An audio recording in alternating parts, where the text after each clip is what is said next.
princípio, a terra era sem forma e vazia.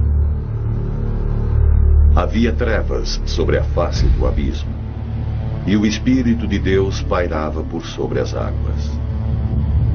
Deus disse: faça-se a luz. E a luz se fez. E Deus disse: haja águas para que tragam abundância de criaturas que tenham vida e aves que voem sobre a terra no firmamento aberto do céu. E Deus criou o homem como imagem de si próprio. Na imagem de Deus ele se criou. Deus criou o homem e a mulher. Alguns leem o Gênesis como história. No século XVII, um arcebispo irlandês, James Ussher, disse que, estudando genealogia escrita na Bíblia, calculou a data da criação. Deus criou o mundo em 4004 a.C. 6.000 anos depois, naturalistas da Inglaterra do século XIX faziam perguntas sobre Deus. Por que Deus havia criado tantas espécies? Por que havia milhares de espécies de pássaros?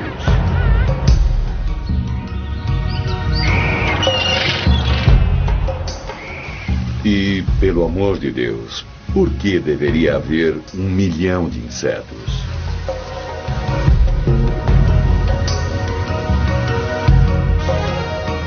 Por que Deus enterrou os ossos de animais desconhecidos em pedras? E por que montanhas altas parecem que antes estavam no fundo do mar? Seria preciso mais de 6.000 anos para mover uma concha até o topo da montanha. Foi o naturalista e observador inglês Charles Darwin que segurou o mundo junto ao microscópio de sua mente e viu o que todos tinham visto, mas de uma maneira diferente.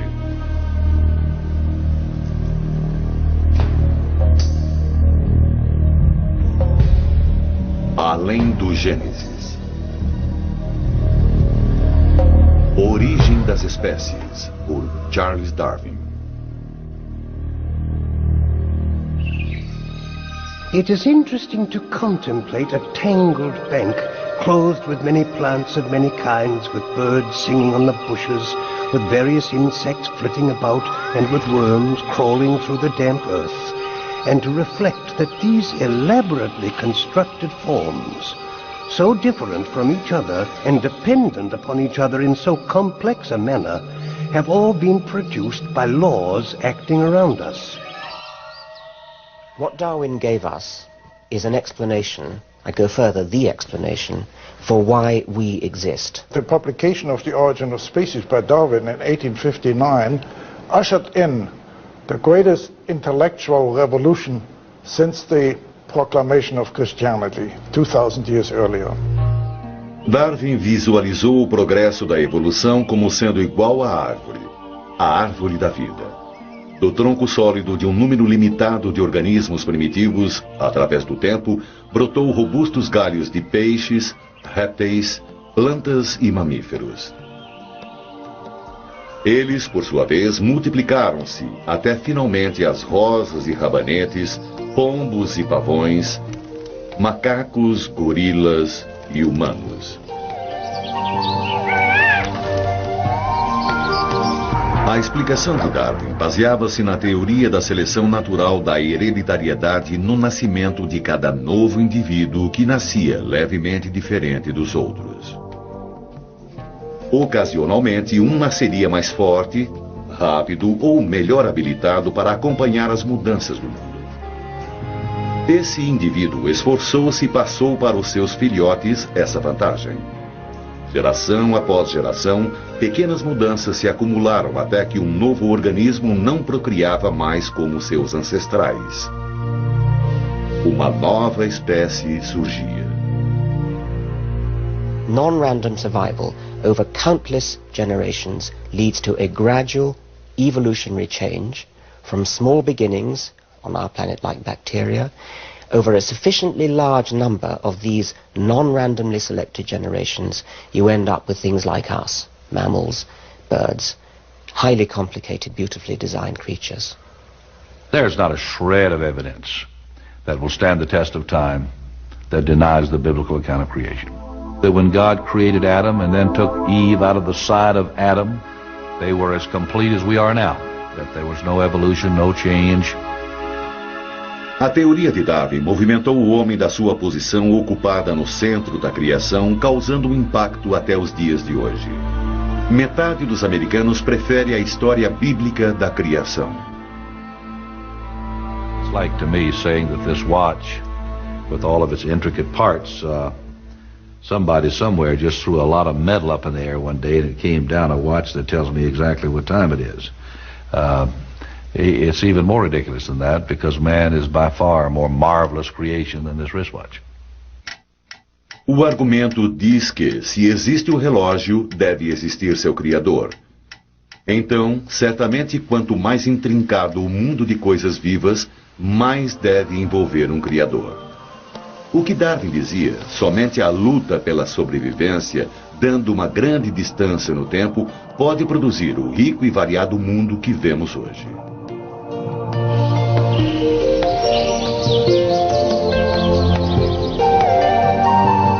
Darwin sabia que seu livro poderia levá-lo a um problema com aqueles que seguem a Bíblia literalmente. Então, em 100 páginas de exemplos de evolução, o homem consegue só uma sentença na última página.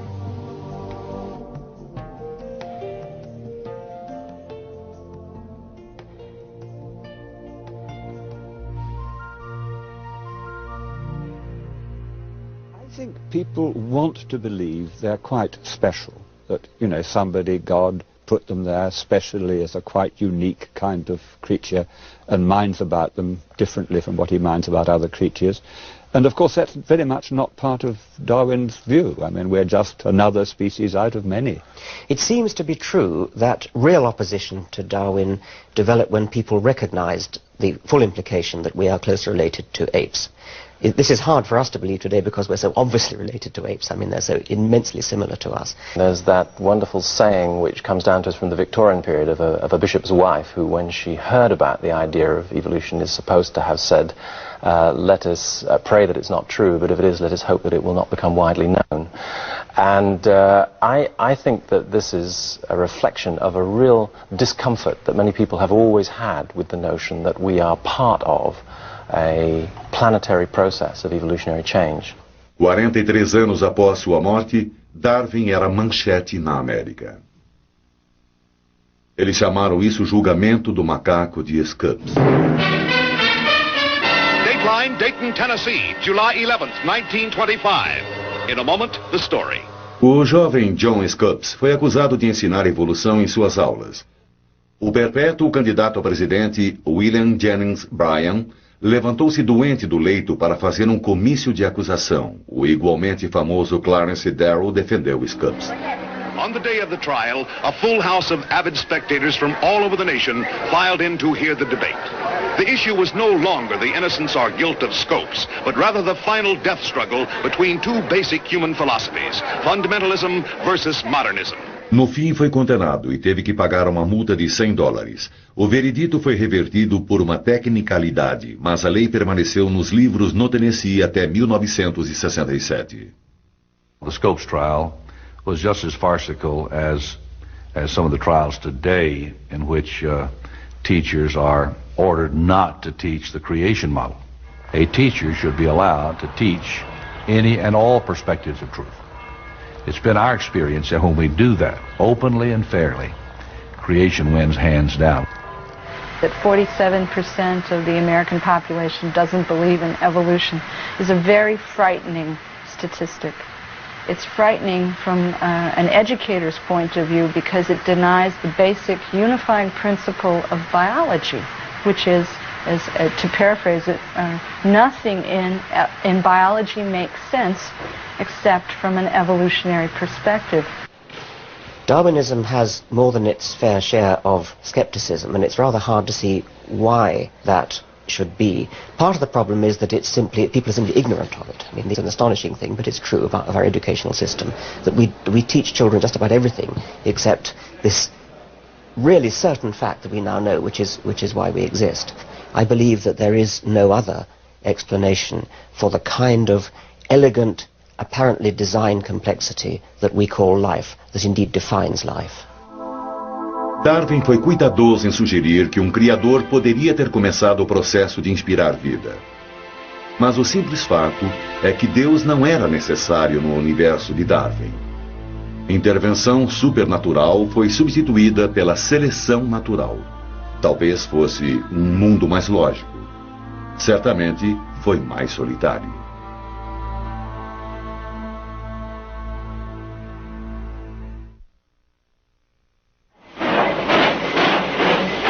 Era mundo em transição. A Revolução Industrial começava. Na Inglaterra, pareceu que o mundo estava se abrindo para a mudança dos motores. Era o tempo das grandes ideias e grandes homens.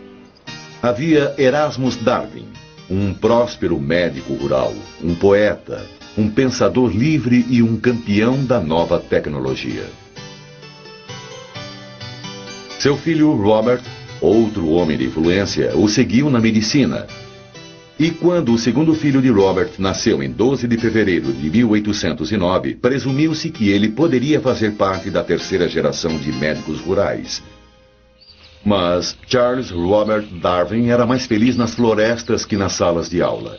Ele preferia caçar ao ar livre, observar pássaros, coletar, explorar.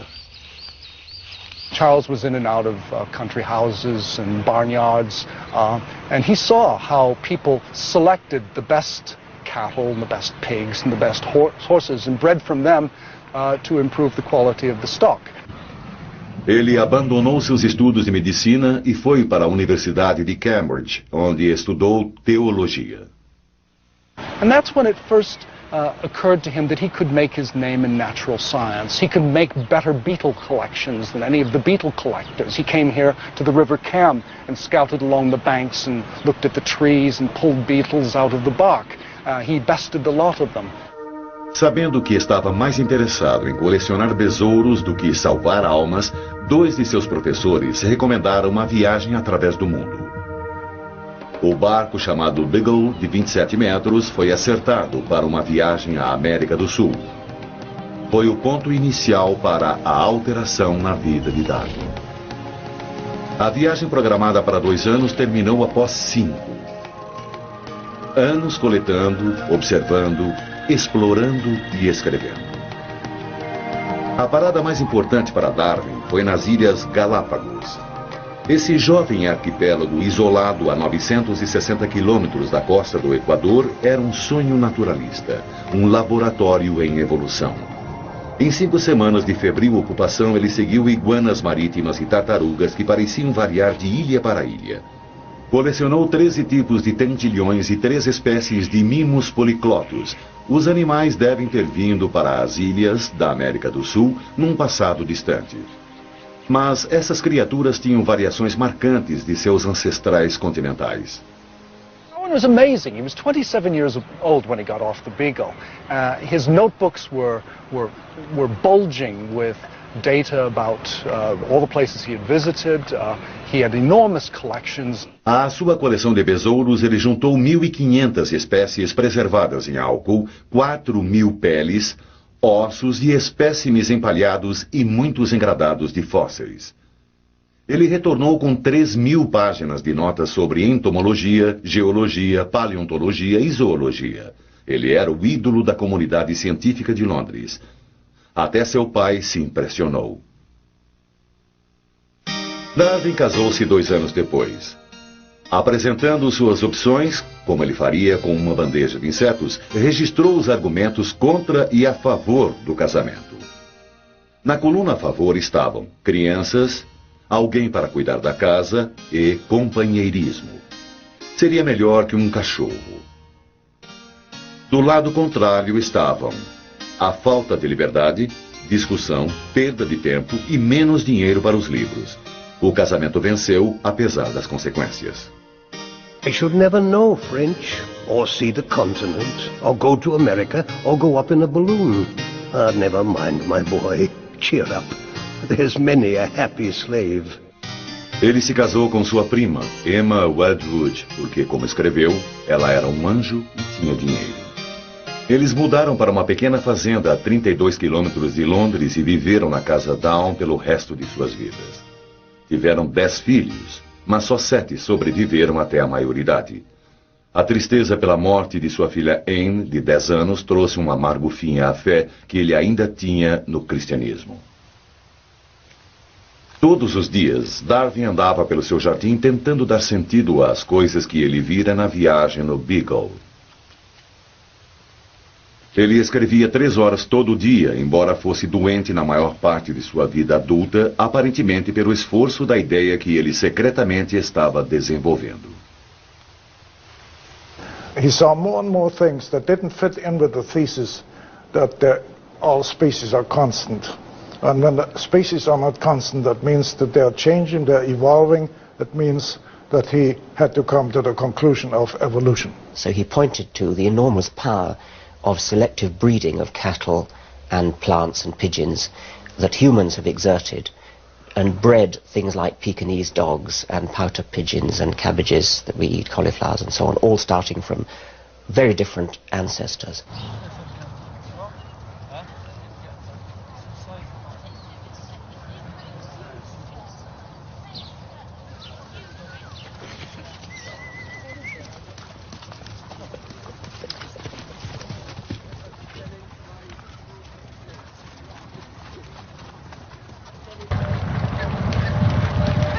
O que Darwin chamou de seleção artificial contínua no novo mercado, o Centro Mundial de Cavalos de Corrida da Inglaterra. 300 anos atrás, essa criação não existia. Criadores ingleses cruzaram pequenos garanhões árabes com éguas inglesas. Então, e agora, o puro sangue é o cavalo mais rápido do mundo. Econômicos, estéticos, amantes do esporte. São tantas as pressões que dirigem a evolução das espécies no curral. Mas que força existia antes por trás da seleção natural? O que estava acontecendo no mundo real dos repolhos e dos manda-chuvas? Well, he really made 2 quite independent claims. One was the belief that all existing organisms, animals, plants, the lot, are all descended from some one or a few very, very simple organisms by just the natural process of descent, the ordinary process of biological reproduction. That's, if you like, the fact of evolution. And then the second thing he said was a mechanism, a process which would bring it about, which was his idea of natural selection. The survivors were naturally selected in the way that individuals in the barnyard were selected for what the breeder wanted in his stock. And Darwin went on to develop that original idea for 20 years after October 1838, when it occurred to him, and finally it became the centerpiece of his book, The Origin of Species.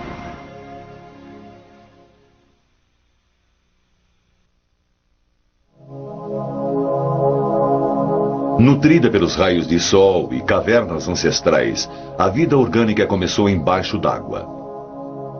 Daqui, sem pais, por um nascimento espontâneo, cresceu o primeiro marco da Terra animada.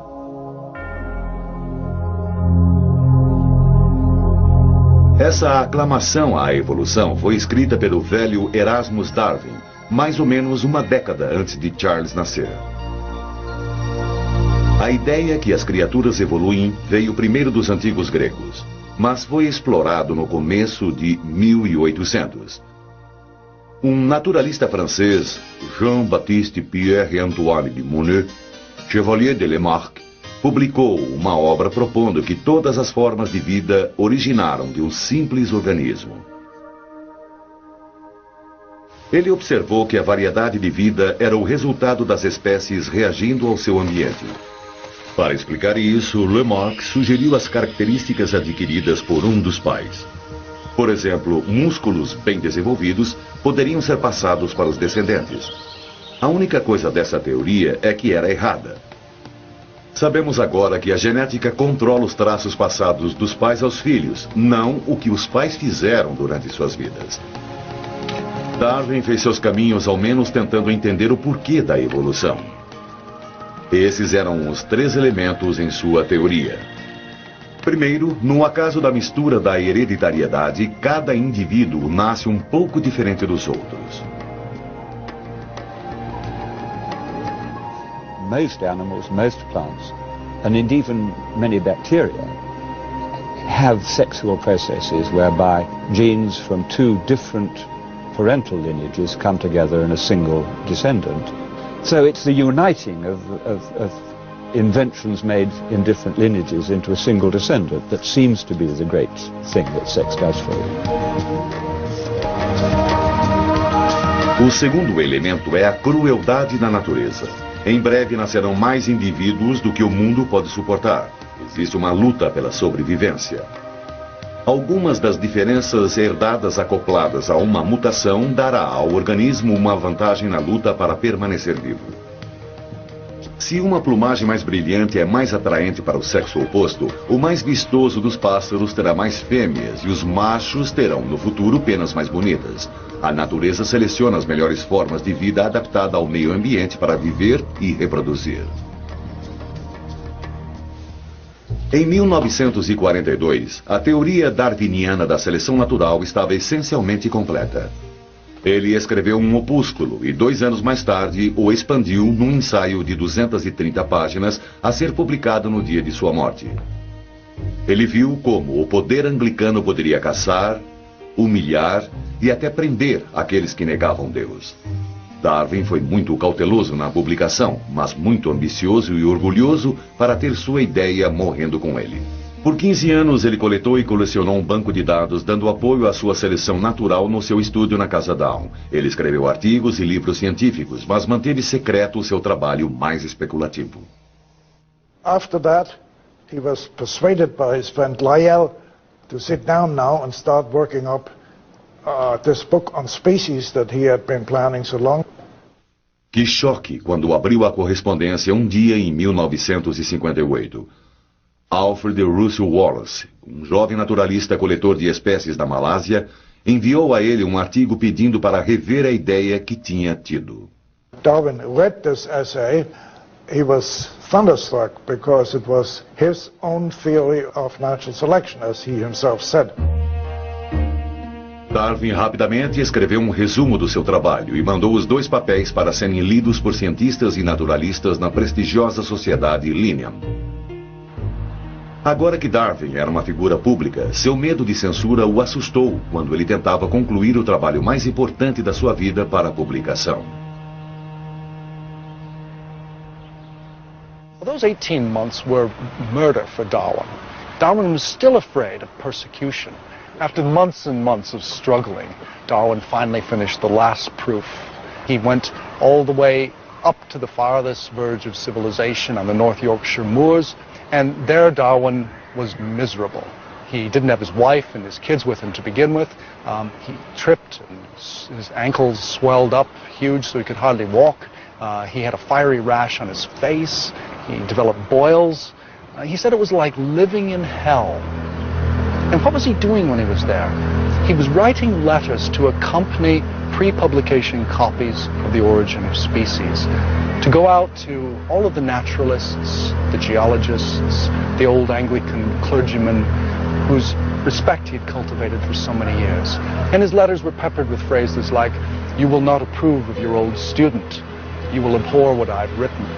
You will fulminate anathemas. You will long to crucify me alive."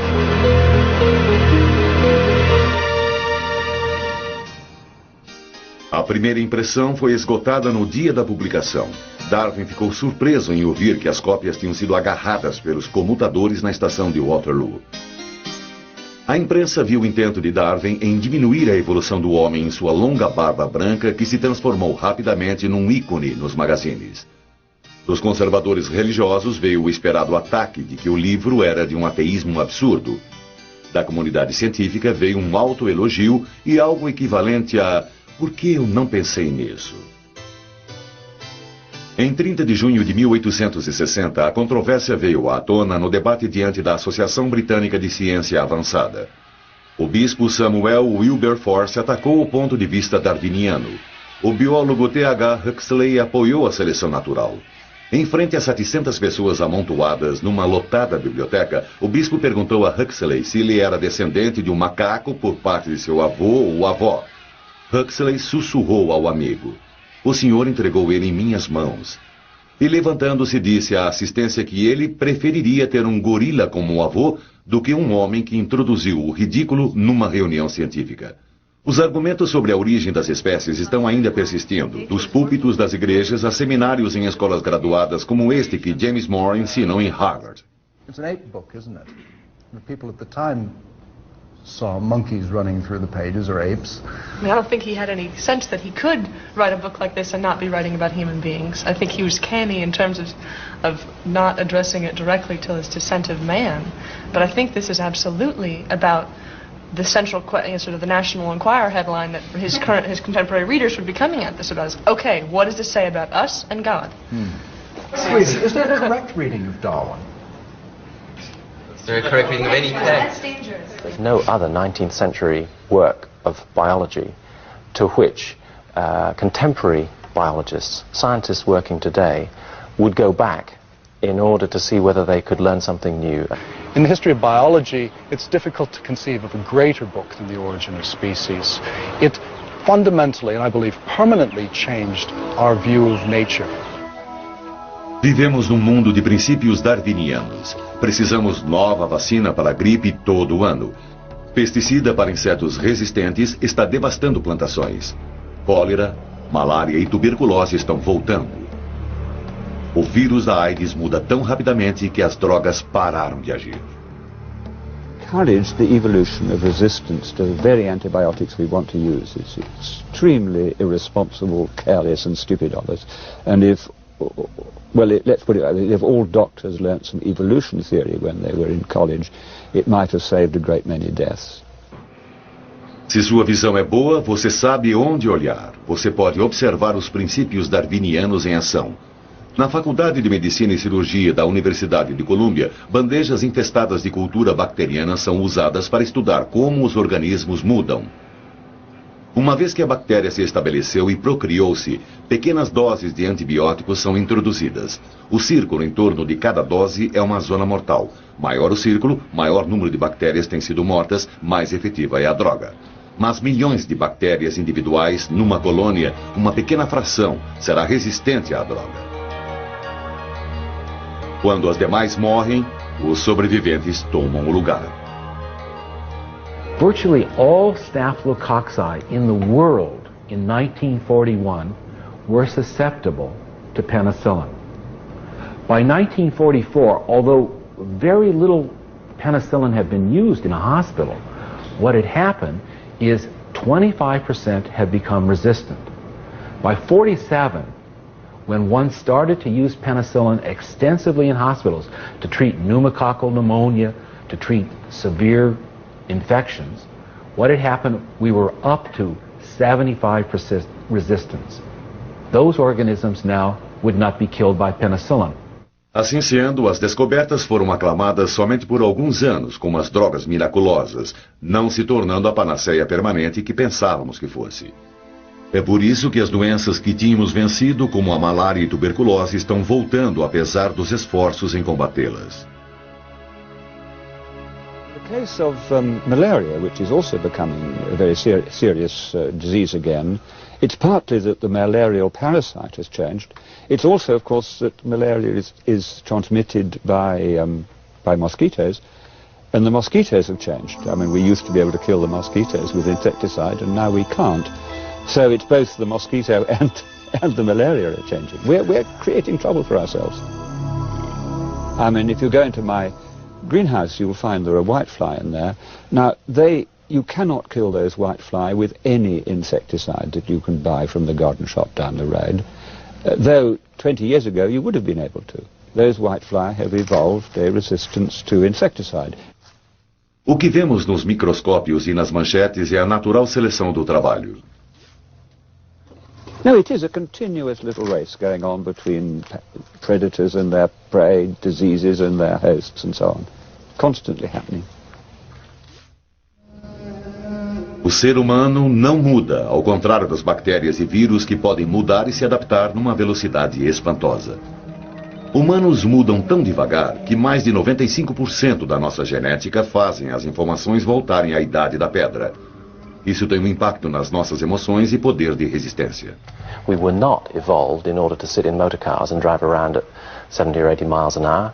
We were not equipped by evolution to spend most of our working lives sedentary, sitting at desks as many of us do and pushing pieces of paper around. You only have to say these things to realize that we're living in a human environment now, largely, an environment of our own making. Novo campo chamado medicina darwiniana é uma tentativa para compreendermos como traços que adquirimos através de milhares de anos de evolução estão trabalhando agora.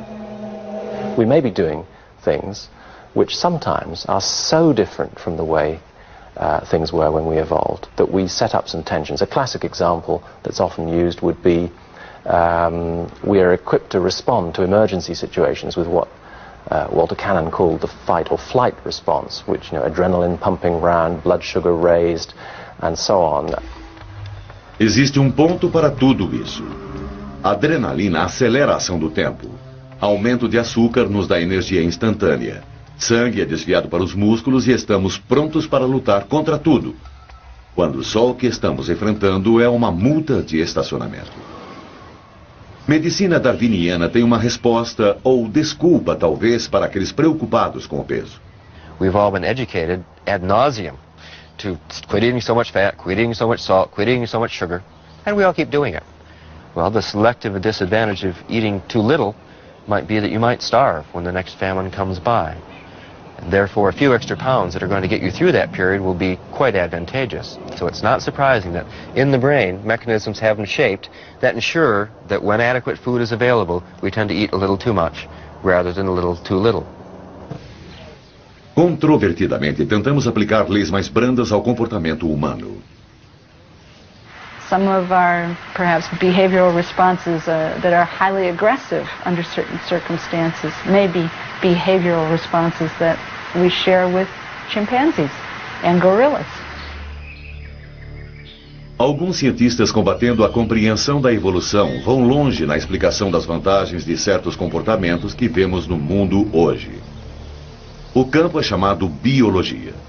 Os machos exibem agressividade, competitividade, ciúme e habilidades que ajudaram seus ancestrais a sobreviver, o que poderia explicar o comportamento marcial das espécies humanas. Se gostamos dos olhos azuis de alguém, cabelo lustroso, dentes brancos, é porque estamos programados para procurar um parceiro sadio, para ajudar a assegurar a sobrevivência da linhagem. Em tudo isso, somos nós diferentes de outras espécies? Nossas ações dizem, sou rápido e sadio, sexualmente maduro e os meus genes merecem ser passados adiante. É a sobra do amanhecer do homem? Somos todos guiados pelos imperativos biológicos? Cruzando uma tela estão 3 cartas triplicadas, a linguagem da vida. Esses T's, G's, A's e C's soletram nossos genes, a base que constrói os blocos da hereditariedade. Cientistas estão usando essa novidade da ciência para responder algumas das questões. Estão confirmando muito do que Darwin sempre suspeitou. The split between humans and chimpanzees, we think, from the molecular biology was around 5 to 7 million years ago, which is very recent on an evolutionary timescale. And humans and chimpanzees are so closely related, for instance, that if you examine the proteins that are the same, from the same gene, you often cannot find any differences in the subunits of those proteins. Rebecca Kem estava no time da Universidade da Califórnia em Berkeley e encontrou dentro de nós pistas do nosso passado. Eles estudaram o código genético de pessoas no mundo todo. What we're really looking at is a process called lineage coalescence. When you did that, they all coalesced into a single ancestor, a maternal ancestor. Eles calcularam a linhagem humana há mais ou menos 200 milhões de anos para um ancestral teórico que provavelmente descendeu de Eva. I actually don't like to use the word Eve because it has a lot of religious connotations that aren't really biologically accurate. It implies that there was a single ancestor for all people, and this is sometimes seen in the press as a single woman who gave rise to all humans. That's not really true. There could have been anywhere from 2,000 to 10,000. Se o time de pesquisa de Berkeley tomasse todos os indivíduos e famílias no mundo, tribos e raças, poderia traçar a árvore da família de volta a um pequeno bando de pessoas que viveu na África há 200 milhões de anos. Se algo acontecesse para esse grupo, como fome, inundações, doenças, a raça humana não existiria. There has to have been several billion years of continuous, successful parent-to-offspring transmission to get to us. At any one point, if that had not been successful, our line of ancestry would have died. No hemisfério norte, cavalos evoluíram para preencher um ninho de herbívoros no ecossistema. No continente da Austrália, a natureza tomou um caminho diferente. Ao invés de cavalos, a evolução veio com cangurus. There is a very strong chance element in exactly the way evolution goes. So, for example, I'd be fairly happy in predicting that we would get eyes, seeing organs, because eyes have indeed evolved about 9 times independently in different parts of the animal kingdom, and the same sorts of eyes have evolved several times independently.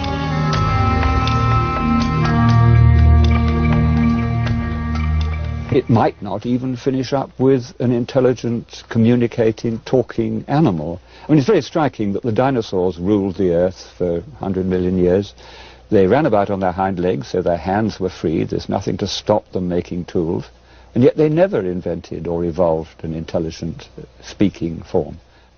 Tente imaginar o que a espécie dominante na Terra poderia parecer se os dinossauros tivessem evoluído ao invés dos mamíferos. O biólogo pré-histórico Dale Russell, do Museu Natural Canadense, fez isso, e o resultado foi uma agradável criatura verde que poderia ter dado certo, que foi também um feito na história da biologia.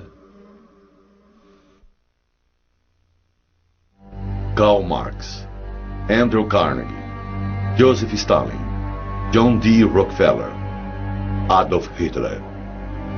O que esses homens têm em comum?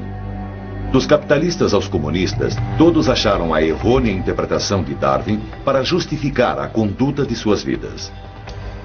Eles tomaram uma frase que Darwin nunca usou, a sobrevivência do preparado, e usaram isso para racionalizar atitudes e ações que afetaram o curso da história moderna. In the late 19th century there was a whole school of thought, or perhaps several schools of thought, which now are known as social Darwinism, which really used evolution as an underwriting of a fairly crude kind of competitive ethic in society, what we might call a free market ethic, but more than that, the notion of dog eat dog, the weakest to the wall, and the phrase that Darwin's contemporary Herbert Spencer actually used for natural selection, which was survival of the fittest. Mas Spencer pensou que a evolução tinha a direção do simples para o complexo, do inferior para o superior.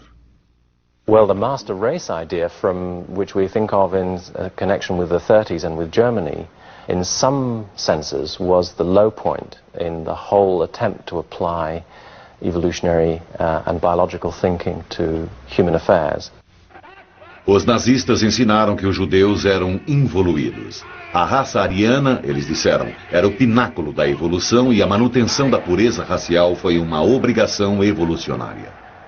Well, it wasn't just Hitler who thought about the idea of applying biological ideas in a rather radical way to human affairs. Eugenics as an idea, the idea that we should somehow apply principles to make us evolve into a superior species. Those ideas had been commonplace in the United States, in North America, and across Europe for 25 years before Hitler came to power. No tempo de Darwin, também existiam esses mais típicos entre a pequena nobreza que diziam que a evolução justificava suas vidas. Eles disseram que dinheiro para os pobres era meramente juntar aos despreparados, permitindo-lhes melhorar seu número e retardar o progresso evolucionário. O argumento não é desconhecido hoje em dia. Como Darwin definiu, a seleção natural não tinha uma direção particular. Descender com modificações não tem um objetivo, apenas é. We have no automatic right to our place on the earth. We have no automatic guarantee of our long-term survival. Most species that have ever lived are now extinct. Evolution is about change, and we suddenly realize how fragile any given or single species life is, including our own. And I think that general moral, that there is something about our place within the living world and our responsibility as a moral and an intelligent species, perhaps to try to conserve, to nourish that living world and not simply to do with it what we will for short-term gain, that may be, in the long run, perhaps the single most significant moral insight that we get from the idea of evolution. Essa compreensão é o resultado direto dos estudos do monge colecionador com a paixão por fatos. Precisaremos dessa compreensão moral se quisermos usar as ferramentas da genética que a ciência moderna está desenvolvendo. And I'm pretty sure that if we survive, if we do not destroy ourselves by pollution and atomic war and so on, we will sooner or later wish to take control of our own evolution. But I hope we do not do it too soon. I mean, I think at the moment we are far too ignorant, both of genetics and of what we really want, to tinker with our own evolution. So I'm not urging eugenic measures upon us. I'm really not. I hope we will not do that. But ultimately, I'm sure we will. What we shall decide we want, of course, is up to our great-great-great-grandchildren. But they will take this on. Charles Darwin viveu na Casa Down até a sua morte em 1882. Ele continuou andando, pensando, escrevendo artigos e livros. Finalmente tentou resolver o melindroso assunto da evolução num livro chamado O Declínio do Homem. Mas nenhum dos seus últimos livros teria o impacto de Origem das Espécies. Esse livro nos deu o mundo.